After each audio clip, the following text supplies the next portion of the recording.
We'll leave Duncan Kennedy, going straight to Nigel Farage, speaking about immigration. Of a managed, balanced approach to immigration in this country, where during that 50-year period, between about 20 and some years up to 50,000 people net had come into the United Kingdom.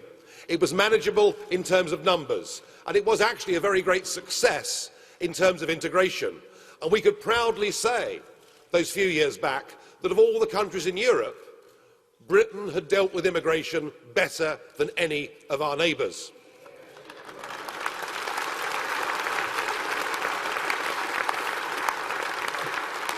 But since that time, some big mistakes have been made. Big mistakes for the Labour government, and big mistakes as a result of our membership of the European Union, where we opened up the door unconditionally to 10 former communist countries.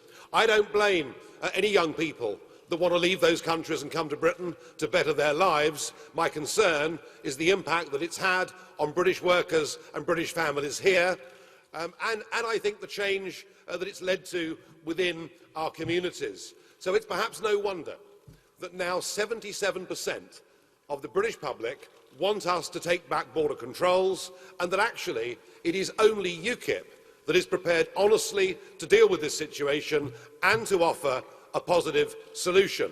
The others would rather not discuss it at all. The fact is, we cannot have a managed immigration policy and continue to be members of the European Union where we have an open door to up to 500 million people. What we want to do is to change our relationship with the European Union, take back control of our borders, and put in place a positive immigration policy, one that the people of Britain would overwhelmingly support, and by that I mean we want an Australian-style point system to decide who comes to live, work and settle in this country.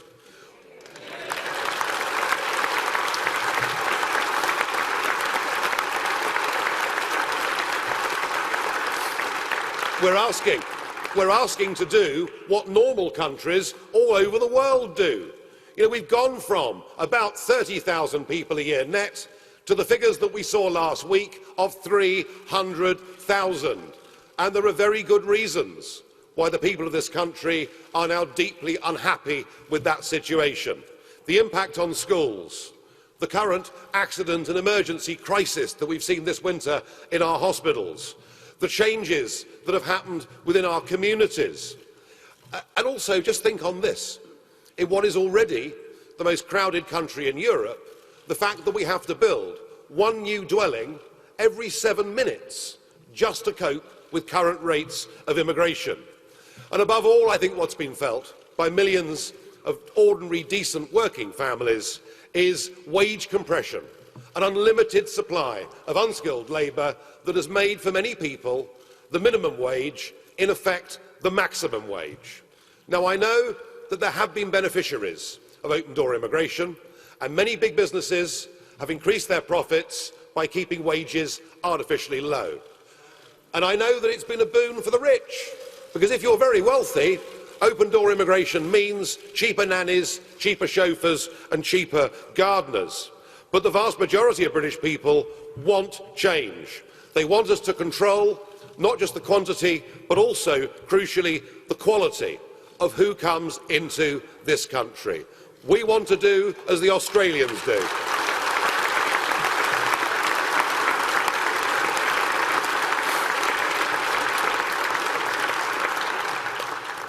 We want sensible, controlled numbers of people to come to this country, but people that have got skills and trades that will benefit this nation.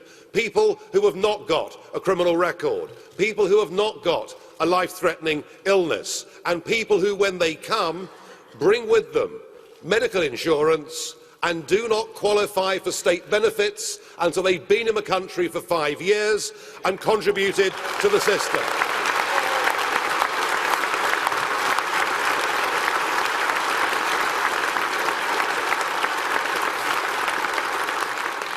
In fact, I would call this a common-sense immigration policy that would greatly benefit the people of this nation, and that is what we're going to campaign on. We don't want mass immigration to continue on its current rate, and we certainly don't need vast amounts of unskilled labour coming into this country. We need better controls over our borders. The border agency itself needs beefing up, and our immigration spokesman, Stephen Wolfe, this morning will lay out more of those plans. And we'd like to establish a Migration Control Commission, given a remit to make sure that lower numbers happen in all areas of people coming in net to this country. We are the only party in British politics that is going to talk and address honestly an issue that is for most people their #1 concern in British politics. And perhaps it's no wonder that a recent opinion poll showed that we are now the most trusted party in British politics to deal with this issue. We're really arguing for a policy that is fairer and a policy that is actually more ethical. Because what we're currently doing is we are discriminating against skilled people that come from countries like India or New Zealand. We're discriminating against the Commonwealth and the rest of the world in favour of a continuing open door to southern and eastern Europe. This policy will be fairer.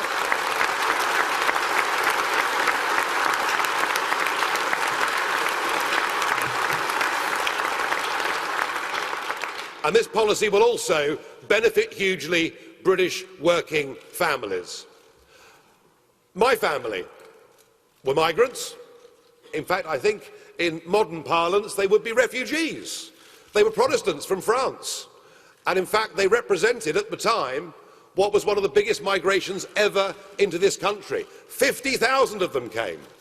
But they came over the course of 100 years. And perhaps we could move on to the early 1970s, when there was a big debate in Britain about could we accommodate the Ugandan Asians, the people that Amin was threatening to kill. A big debate. Could we accommodate 28,000 people? And we did. And they turned out to be one of the most successful migrant groups ever to come to this country.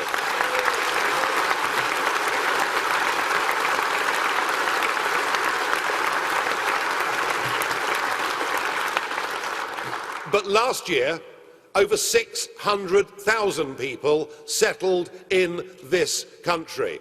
We as a party hold no prejudice against anyone on the grounds of their nationality, their religion or their race. But we are calling for a return to sanity.